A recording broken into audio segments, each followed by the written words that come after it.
ನಮಸ್ಕಾರ ಗೆಳೆಯರೆ. SR form ತುಂಬ ಕೊಟ್ಟಿದ್ರೆ ಅದ್ರ ಬಗ್ಗೆ ಒಂದು ಚಿಕ್ಕ ಮಾಹಿತಿ ಹೇಳ್ತೀನಿ. ಕರ್ನಾಟಕ ಸರ್ಕಾರ ಒಂದು ಪಟ್ಟಿ ಬಿಡುಗಡೆ ಮಾಡಿದೆ.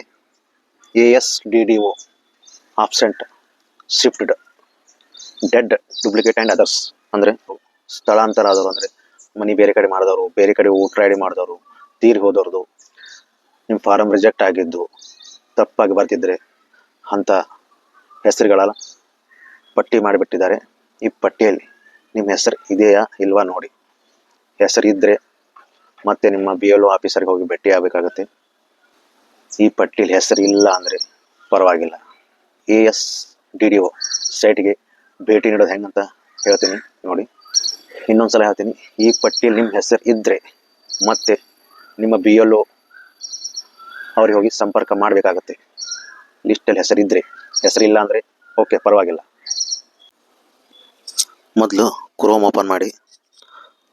ಕ್ರೋಮ್ ಓಪನ್ ಮಾಡಿದ ಮೇಲೆ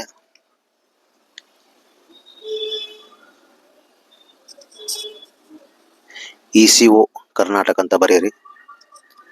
ECO ಕರ್ನಾಟಕ ಅಂತ ಬರೆದ ಮೇಲೆ ಮೊದಲು ಬರುತ್ತೆ ಇಲ್ಲಿ ECO ಕರ್ನಾಟಕ. ಇದನ್ನು ಓಪನ್ ಮಾಡಿ. ಇಲ್ಲಿ ಕೆಂಪು ಕಲರ್ ಕಾಣಿಸ್ತಾ ಇದೆಯಲ್ಲ, SDDO ಲಿಸ್ಟ್ ಅಂತ, ಇಲ್ಲಿ ಟಚ್ ಮಾಡಿ. ಇಲ್ಲಿ ಟಚ್ ಮಾಡಿದ್ರೆ ಇದು ಓಪನ್ ಆಗುತ್ತೆ ನೋಡ್ರಿ. ASDDO absent, shifted, dead, duplicate and other ಅಂದರೆ ರಿಜೆಕ್ಟ್ ಆದವ್ರದ್ದು ಲಿಸ್ಟ್ ಇದೆ ಇಲ್ಲಿ. ನಮ್ಮೂರ ಹೆಸರು ಗುಲ್ಬರ್ಗ. ನಾನು ಇದರಲ್ಲಿ ಗುಲ್ಬರ್ಗ ಓಪನ್ ಮಾಡ್ತೀನಿ. ಇಲ್ಲಿ ಇಮೇಲ್ ID ಕೇಳುತ್ತೆ. ಒಂದು ಇಮೇಲ್ ID ಕೊಟ್ಟುಬಿಡಿ. ಸರಿ ಅಂತ ಮಾಡಿಬಿಟ್ಟು ನೋಡಿ, ಇಲ್ಲಿ ವೋಟರ್ ID ಲಿಸ್ಟ್ ಎಲ್ಲ ಬಂತು. ನಮ್ಮದು ವಾರ್ಡ್ ನಂಬರ್ 44 ದಕ್ಷಿಣ. ಇದು ಓಪನ್ ಮಾಡ್ತೀನಿ ನೋಡ್ರಿ. ಈ ವಿಭಾಗ ಸಂಖ್ಯೆ ಓಪನ್ ಮಾಡಿದ್ಮೇಲೆ ಮತ್ತೊಂದು ಲಿಸ್ಟ್ ಬರುತ್ತೆ ನೋಡ್ರಿ. ಇದರಲ್ಲಿ ನಮ್ಮ ಪಾರ್ಟ್ ನಂಬರ್ ಅಂದರೆ ಭಾಗದ ಸಂಖ್ಯೆ ಹುಡುಕಬೇಕು. ನಮ್ಮ ಭಾಗದ ಸಂಖ್ಯೆ 50 ಇದೆ. ಓಪನ್ ಮಾಡ್ತೀನಿ ನೋಡಿ, 50. ಇದು ಓಪನ್ ಮಾಡಿದ್ಮೇಲೆ ಲಿಸ್ಟ್ ಬರುತ್ತೆ ನೋಡ್ರಿ. ಇಲ್ಲಿ ತುಂಬ ಇಂಪಾರ್ಟೆಂಟ್ ಅಂದರೆ ನಿಮ್ಮ ಸೀರಿಯಲ್ ನಂಬರ್, ಕ್ರಮ ಸಂಖ್ಯೆ, ನಿಮ್ಮ ಕ್ರಮ ಸಂಖ್ಯೆ ಹುಡುಕಬೇಕು. ನನ್ನ ಕ್ರಮ ಸಂಖ್ಯೆ 333 ಇದೆ. ನಂದು ರಿಜೆಕ್ಟ್ ಆಗಿದೆ, ಲಿಸ್ಟಲ್ಲಿ ಬಂದಿದೆ, ರಿಜೆಕ್ಟ್ ಆಗಿದೆ. ಯಾಕಂದರೆ ನಾನು 2 ವೋಟರ್ ID ಇತ್ತು, ಕೇವಲ 1 ಮಾತ್ರ ತುಂಬೇನಿ. ನಂದು ರಿಜೆಕ್ಟ್ ಆಗಿದೆ. ಹೆಸರು ತೋರಿಸ್ತೀನಿ ಬನ್ನಿ. ನೋಡೋಣ. ಹೆಸರು ಸಂಜೀವ್ ಕುಲಕರ್ಣಿ. EF ರಿಫ್ಯೂಸ್ಡ್.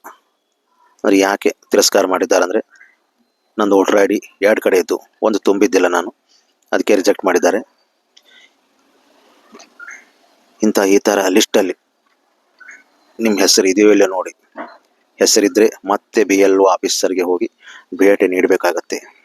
ಹೆಸರಿಲ್ಲ ಅಂದರೆ ಓಕೆ. ನಿಮ್ದು ಯಾರಾದರೂ ಅಕ್ಕಪಕ್ಕದವ್ರ ಫ್ರೆಂಡ್ಸ್ ಯಾರಾದರೂ ಹೆಸರಿದ್ರೆ ಅವ್ರಿಗೆ ತಿಳಿಸೋದು ಮರಿಬೇಡಿ. ನಿಮ್ಗೆ ಏನಾದರೂ ಮಾಹಿತಿ ಬೇಕಾಗಿದ್ದರೆ ಕಾಮೆಂಟ್ಸ್ ಮಾಡಿ, ರಿಪ್ಲೈ ಮಾಡ್ತೀನಿ. ಧನ್ಯವಾದಗಳು.